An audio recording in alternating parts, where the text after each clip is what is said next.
Hey, what's going on, everyone? Joe Menza here, and welcome to the final 2.0 episode for this season. This one here, I thought I'd do something very different for the season finale, and that's show you this painting that I was making up as I went along, and it was terrible. I hated this tree, and I decided I'm gonna do some heavy experimentation.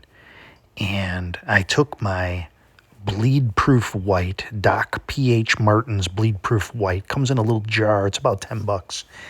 And it's better for coverage than, say, your Chinese white or your gouache.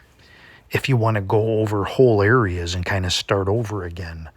I'm kind of one to not give up. I could have went to another piece of paper and said, yes, I'm going to just start a whole new painting and throw this one away. And I thought, well, this is a great moment for experimentation. And this is what you can do with your paintings. You have nothing to lose.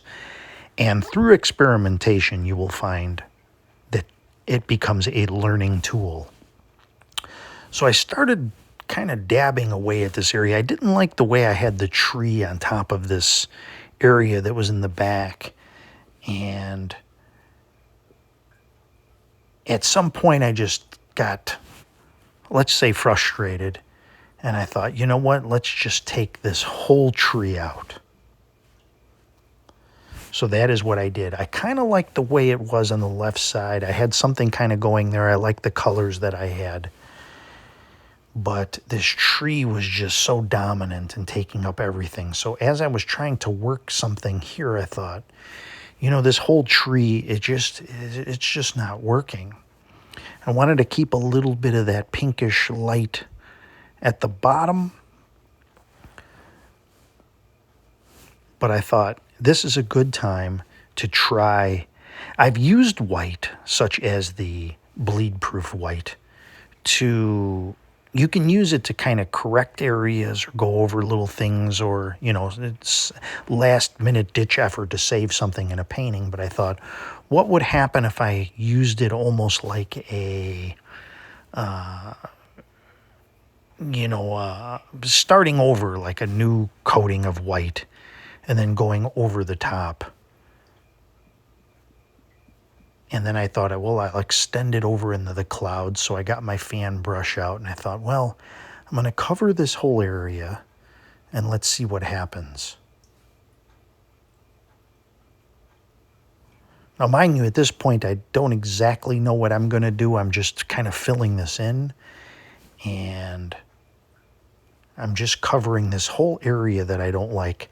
Now, in the past, I have taken white and I've put it on paper like kind of like a primer, and then I let it dry, and then I put paint on top of it. And when that paint loosens up, it kind of binds together with the paint. In this case here, I'm doing the same thing, but with the bleed-proof white. Why they call it bleed-proof, I mean, it's not supposed to bleed into other colors. I'm not really sure. It says not to really mix with other colors, but I find that it works fine. I don't know if there'd be a fading problem or some problem down the road. I haven't seen any. So I decided here, as I'm trying to shape something out, I'm using my kitchen towel roll.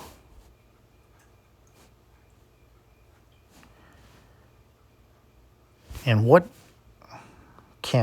will I do here to see what I can come up with? Once you mix that white in, you see you can start mixing other things into it. So here I thought, well, maybe in this spot we can replace this with a mountain of some kind. So I've kind of gone into my brown here, my burnt umber Van Dyke brown. Now, because it's not totally dry, it's mixing in with the white that's there. So I'm having to go a little heavier than normal, but I don't really want this to be that strong anyway, because it's a background, more of a background element. The white that I've put in, as you can see it, to me, it started taking on, it could be a cloud at the top there, which is almost really all it can be, being that's the top of the paper. So I'll come back to that. But in the meantime, I'm seeing what can I do, creating a little bit of a mountain here, being a little bit subtle about it. Again, coming in with some stronger darks here.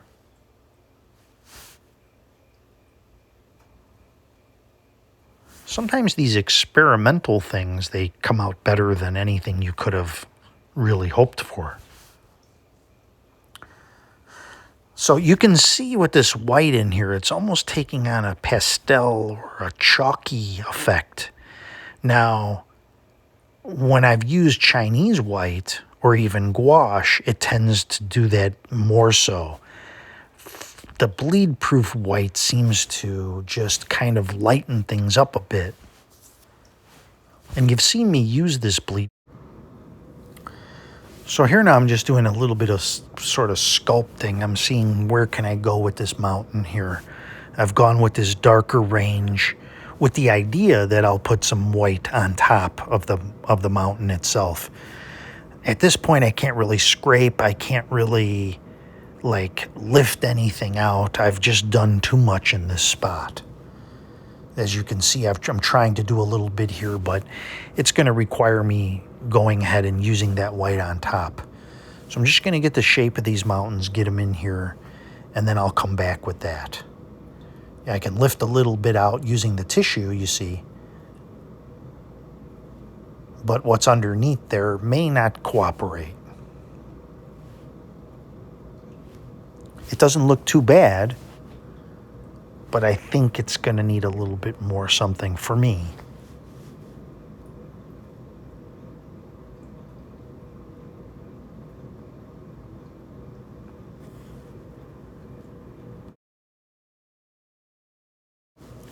So now while that's kind of drying, I'm going to come back with this. I'm taking cerulean blue here, and I'm mixing in with this white that I have. And I'm going to kind of let that blend together so I'm getting a bit of a sky here. I've used white in skies before with some success. If you look back at my sky fix, that's in a previous episode where I put it in a bottle and I spray it over the top, it has a nice blending effect. Although that particular tool that I use is the Chinese white mixed in a bottle of water. But with this here, you're getting that nice sort of a sky blue that blends in nicely. And now here as that's drying, I'm coming in with my fan brush and I'm putting a little bit of snow, again using the bleed-proof white.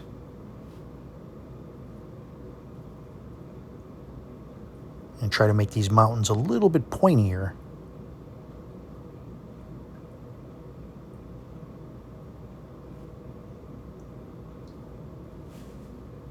Trying also to come up with a good contrast between the craggly areas of the mountain, where the shadow areas would be.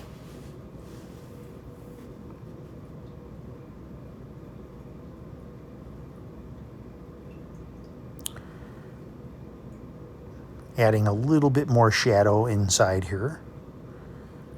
Using a little bit of Payne's gray and a little blue.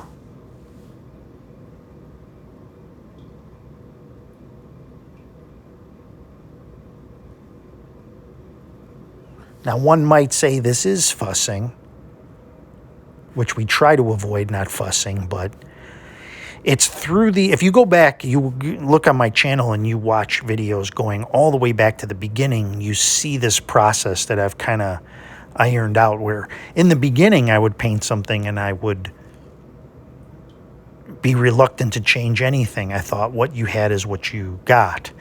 And then as I started going through the process, there were areas I really liked of paintings that I was doing, and there were areas I was really unhappy with.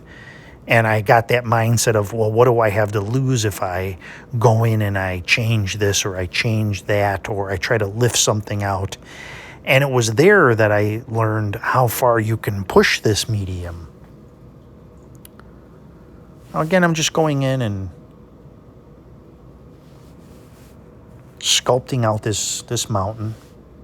And so far, I'm happy with where it's going. I need something at the base of the mountain, so I'm going to come in with a little yellow mixed with a little blue, get a little bit of a green color, what's on my palette already, some sap green.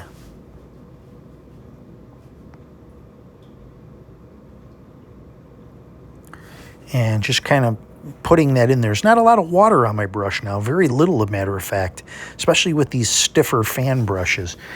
Just to go over a few questions, people were asking me what was the paper that I used, and I've been buying the paper from Hobby Lobby. It's called Master's Touch. I used that paper early on, and I can't swear to it, but I feel like the paper has changed.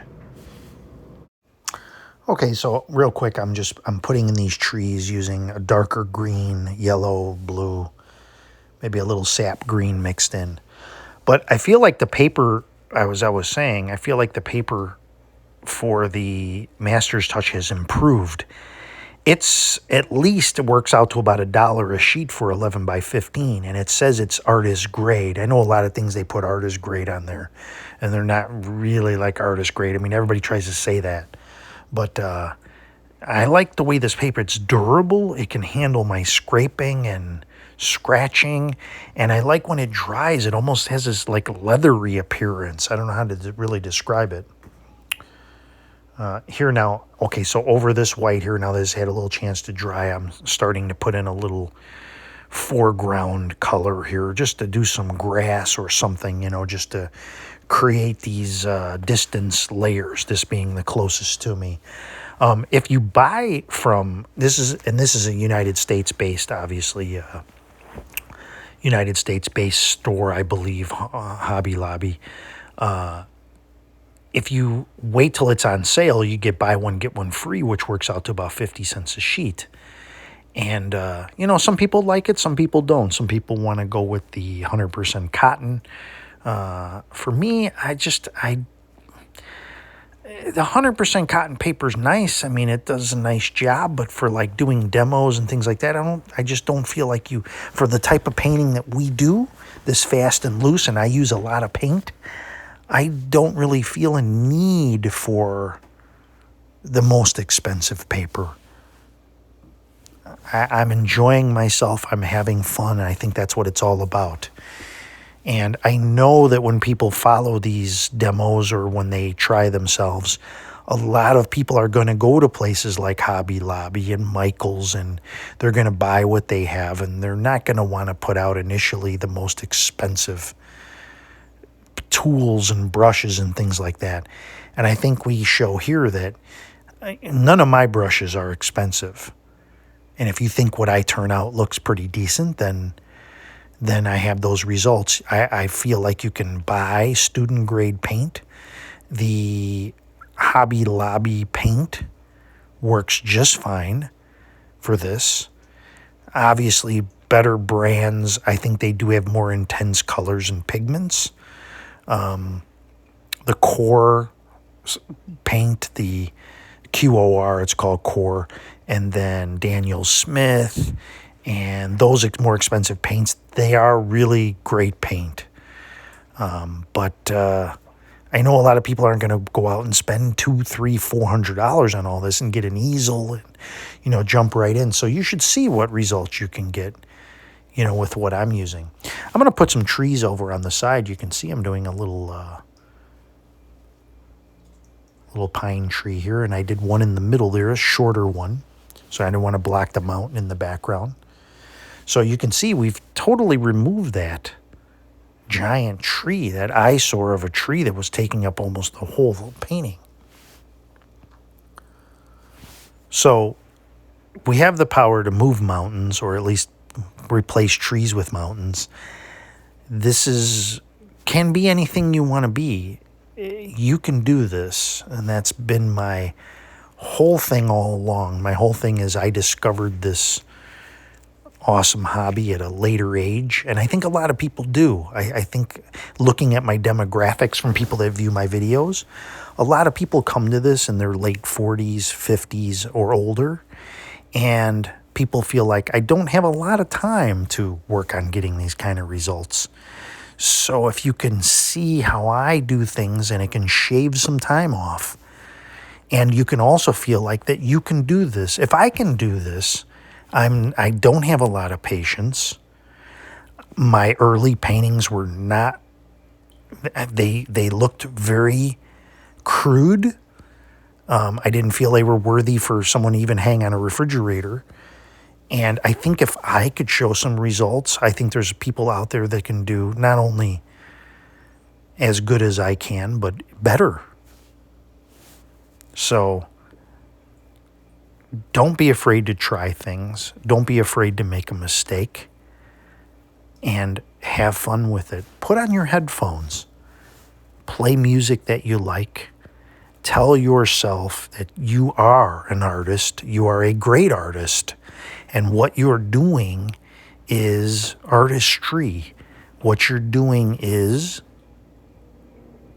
whatever comes out of the end of your brush is meant to be, and that you're being creative. And at the end, put your painting away for a couple days, day or so, come back, look at it with fresh eyes, and appreciate the things that came out of that painting. Try not to focus too much on the things you don't like, and share it. Share it on social media, show your friends, and see how they react. A lot of people in our group are afraid to share their work. They say when they fill out our little questionnaire, well, I don't know, I'm not gonna, when I'm ready. No, part of the process is getting over that hump. It's all part of the fun and excitement and showing off what your process is and how you've, advanced. And it's really part of the fun. It makes that part of the process. So when you finish a painting, post it, say, hey, I just did this, and you'll be pleasantly surprised at the support that you get and the reaction of people. Most people, 99.9% of people, are very nice, and they'll be very, very supportive. And you'll be part of this group and this culture and this group of artists, creative types out there. And you'll feel like you're part of this larger community. I'm going back and I'm touching up a little bit of this mountain back here. And now I'm at a point to where I'm just going to go in and do little enhancement things.